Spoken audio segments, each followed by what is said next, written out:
juvenile victims are brought out here quite often against their will, or they're coerced, or they're kind of tricked into coming out here. It's what we call the game. They're subjected to the game by the trafficker, and then they come out here and they think they're going to live the high life and do all these other wonderful things that are sold on them. But it really is up on silk and down on concrete. That is the reality of what happens out here on the streets. They're promised a certain lavish lifestyle. They show them these things up front, and then the cold, hard reality is they're turned out to do tricks here on the boulevard, and the pimp takes all the money. There's no percentage cut, there's no sharing of profits, there's no sharing of money. The pimp takes all the money, the victims continue to be trafficked out here, and that cycle continues until the pimp is either arrested and stopped, or the victims escape into one of these agencies that coordinate with the police, and they're rescued from the streets. I was young and naive and just, oh, this is a guy that really likes me and has all these questions and wants to know everything about me. And little did I know that was all for data. He was just collecting data to see what he can use later against me. Anytime I call, he answers. Anytime I want him to come, he comes. And I was infatuated. I wanted to become a model, so I wanted to go into modeling. So he was going to help me do that. He said he knew people in LA. And then I started wearing different clothes and clothes I could never afford, like Gucci and Prada and things like that. So I did move in, and things definitely shifted the moment I did. He took everything away from me. I couldn't tell my parents where I lived. I thought I was going into modeling, but they were different type of jobs, and that slowly turned into, oh, you need to get comfortable with being in front of people, so let's go have you work in a strip club.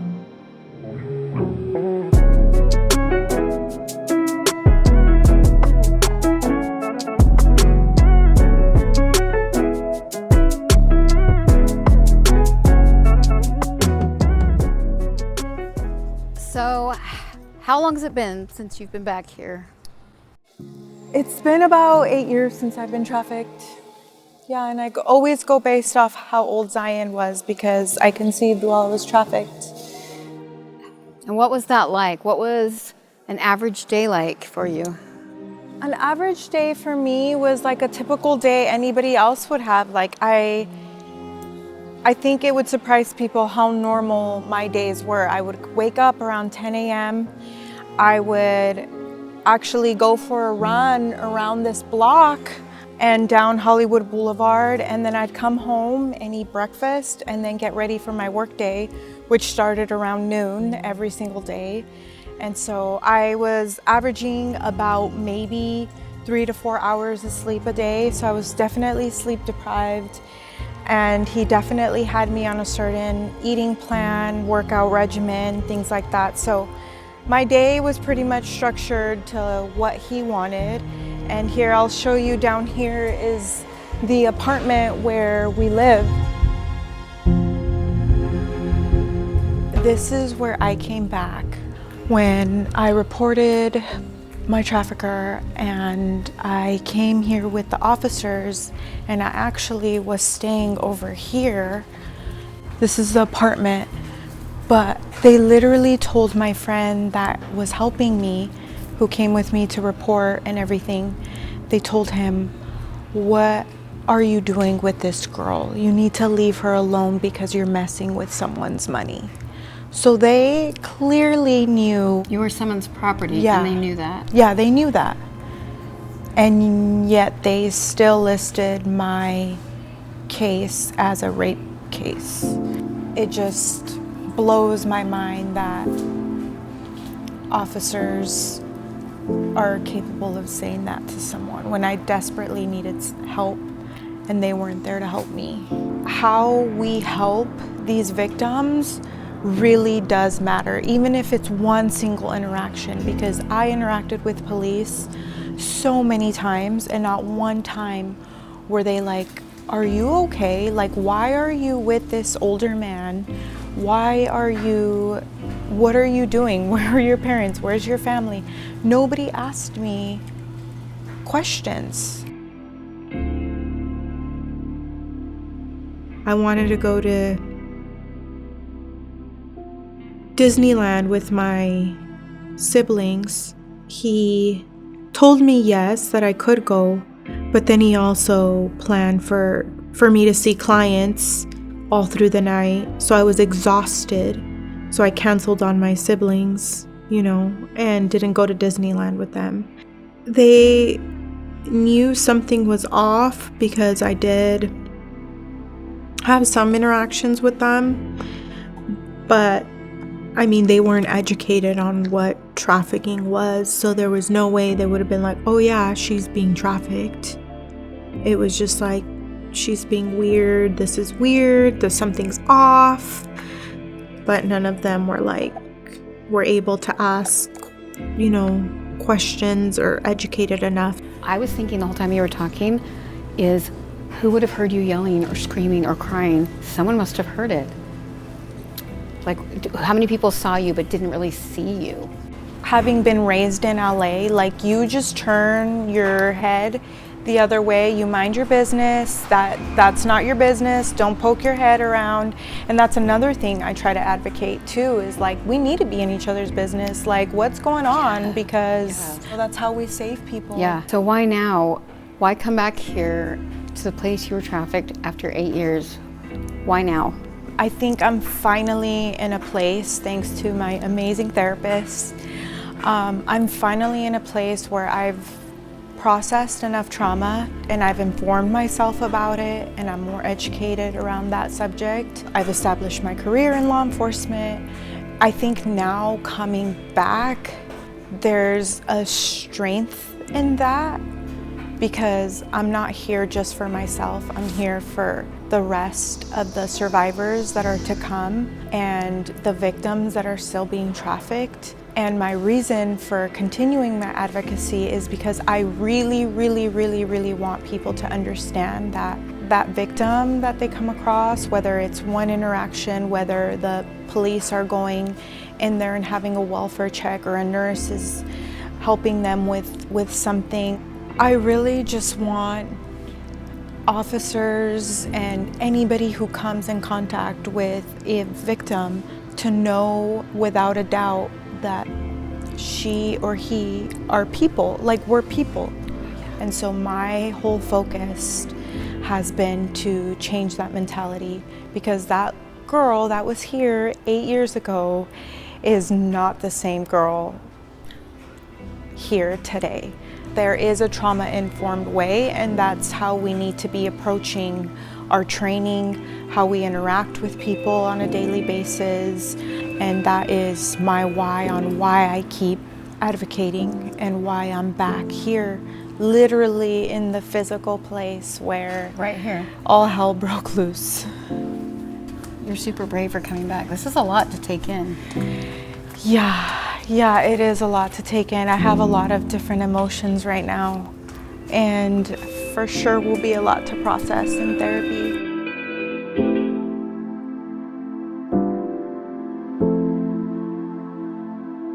So human trafficking is a pretty prevalent crime here in the Los Angeles area. It's popularized internationally as an area where human trafficking occurs. And in the District Attorney's Office, we are vigorously prosecuting human trafficking cases to prevent human trafficking from occurring here in Los Angeles County. I think one of the things that is being considered and is in the legislation is, how do you criminalize the purchasers? Because human trafficking, as the statutes exist right now, are about the seller, the person that the exploiter, the person that is financially benefiting from the victimization. The other end of that is the purchasers. So I think that that's a lot of what the talk about in terms of legislation is how do you appropriately punish the purchasers so as to end the stream of commerce, right? You have the purchasers and then you have the seller. So if you can end both of those, there won't be a marketplace. And I think that that's a lot of where the focus is right now. If I wanted to come home that night, I needed to figure it out and make money. So I did. And every day, the money quota just kept increasing and increasing. And so people don't understand how much of a grasp they have a hold on you. And at 18 years old, that almost feels like, well, they have all my documents, they have all my clothes, they have all my money. What can I do? I can't just leave.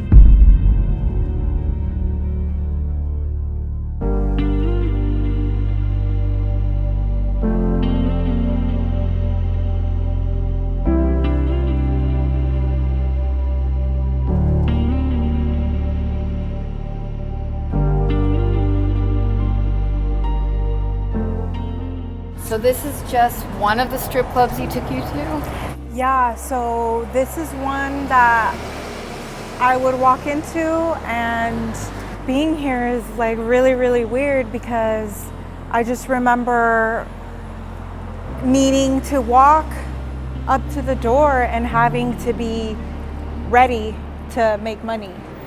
So even being here right now is a little bit surreal. It's like, even though I've been gone for 8 years, it's like I almost want to turn the switch, because that's when I was here, that's what I did. And so even being here right now, as I'm even saying this, it's a little weird moment. It's crazy how trauma and muscle memory works. This is one of the places I would work, and I would work from 12 o'clock in the afternoon till 6 o'clock the next morning. I still remember coming out and walking down this street, and I still remember that long fence. Even when we were driving up, I was like, oh wow, that's the fence I would walk by every single morning looking for him. The first time I escaped was because one of my clients noticed that my face was really swollen, and that was because my trafficker had beat the crap out of me the night before. And so I was just swollen. I tried to cover it up with makeup, but I couldn't all the way. So he was like, what's going on? And he was a client from the strip club. So I told him, and he encouraged me to go report him. And so I did. I knew that I still needed to get back to Utah somehow. I ended up going back to the same strip club and trying to make money so I could buy a ticket for a Greyhound to go back to Utah. And while I was there, my trafficker had sent somebody to come and find me. And she's like, Suzie, what are you doing? And then she showed me her phone, and there was Facebook posts, Snapchat posts, and Instagram posts of me halfway nude, and then a purse full of money. Call me at this number if you want any services. And he puts my dad's number.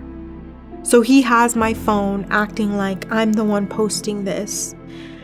And so all my youth leaders from growing up, my cousins, my aunts, my siblings, my parents, they all saw this. And I'm like, oh my gosh, there's no way I can go home now. I'm so embarrassed. I'm so ashamed. There's no way I can step foot in that area ever again. When we're combating human trafficking, we have to acknowledge that they are very smart, because he was very smart with this tactic. He sent her there to show me what he did, and he knew I wouldn't go back home. This place is the first place you ever went to, the first strip club ever. Yeah, first strip club ever in my life, and first strip club he made me work in. And is this the place that he had you audition? Yeah. So if you come around this way, that was the gate where I would go in. And I still remember from this day, I remember going inside and not really sure of what was going on. Coming back and seeing it now, how does that feel? I guess coming back here with everything that I've been through, it's been 8 years.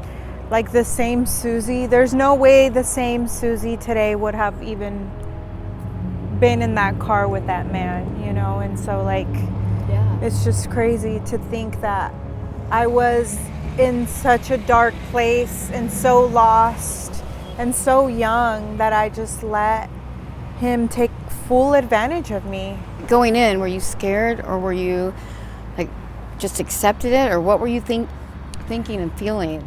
You know, June, I think you can probably relate. You just, survival is the only thought in your head.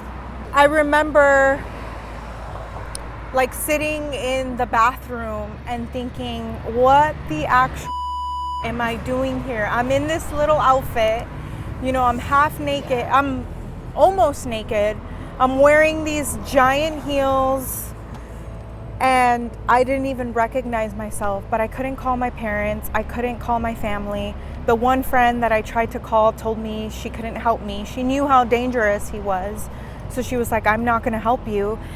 When he gave me that quota of $300 that I needed to make $300 that night, I just took it and I ran with it, and I figured out how to survive.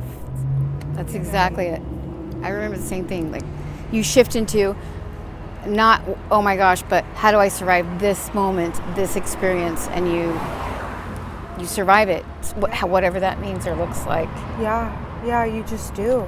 So do you look at this now and think, look where I am in spite of this? Like, I look at you and see someone who like did not let this get them.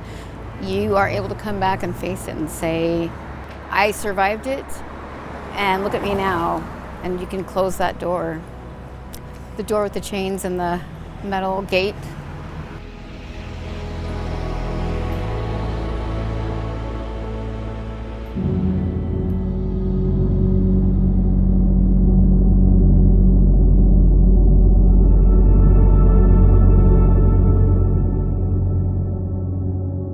It was like divinely orchestrated, because I even knew we were in the middle of the city, so I even knew where my car was parked, which never happens. And thankfully for me, she knew Seattle very well. And she's like, Suzie, just leave right now. And I'm like, I can't leave. I have a flip phone. Like, I don't even have GPS on it. And she's like, no, you need to leave. Like, I'll stay on the phone with you. And so I did. I grabbed the little clothes that I had. I packed my little suitcases and off I went. And I was like freaking out, but she stayed on the phone with me. I got into the car. I drove away. She was kind of guiding me on where to go. And I drove for like an hour out of the city. My mom, she kind of knew something bad had really happened. She just didn't know what. I got home. So I went to the doctors and then found out I was pregnant. And that day I knew I had a bigger purpose, and I was going to be a mom. And even though I was devastated,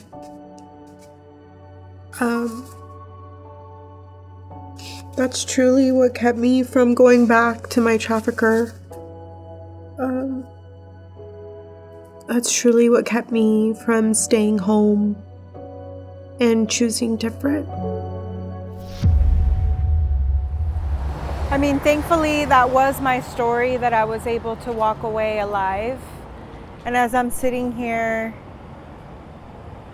and I'm so grateful, and I've been so blessed, you know, through the grace of God, that I am where I am today. But I also think about all the women that have walked through that door that didn't make something of their lives, didn't survive that life, you know, and their whole purpose is still in that building, and it just makes me so sad.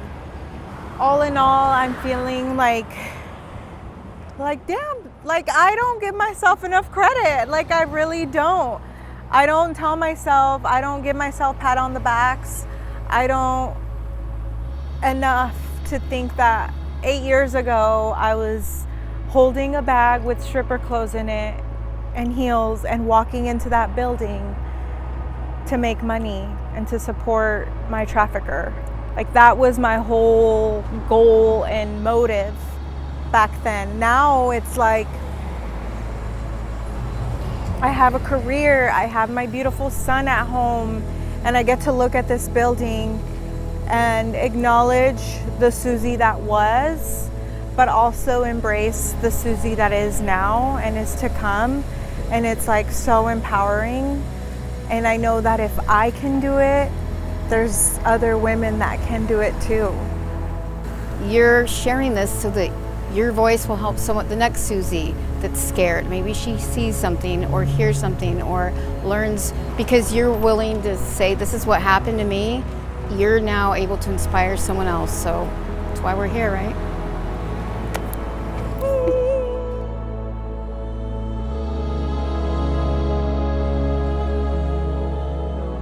I mean, everyone that knows me knows that Zion is always with me. He is aware that I was in a really bad situation and I had to escape and come home and be safe and create a different life. She's amazing and she's strong. She's so strong and she's beautiful and funny and kind. And she's a good example of what is possible. I want to change people's perspectives and let them know that we're strong people in our society, stronger than most. There's always an opportunity to open your heart and your mind to understanding what a victim is going through. I think there are some misperceptions about why victims remain in this enslaved mentality, and you know, oftentimes I hear, why don't they just get out? It's not that easy. But until I think that you've met or spoken to a victim, you've seen, you know, sadly, what the effects are and how detrimental it is. It's humanity that we want to help one another. So I just say open your hearts and minds and see it from the perspective of the victim and continue to understand what it is and what it is not.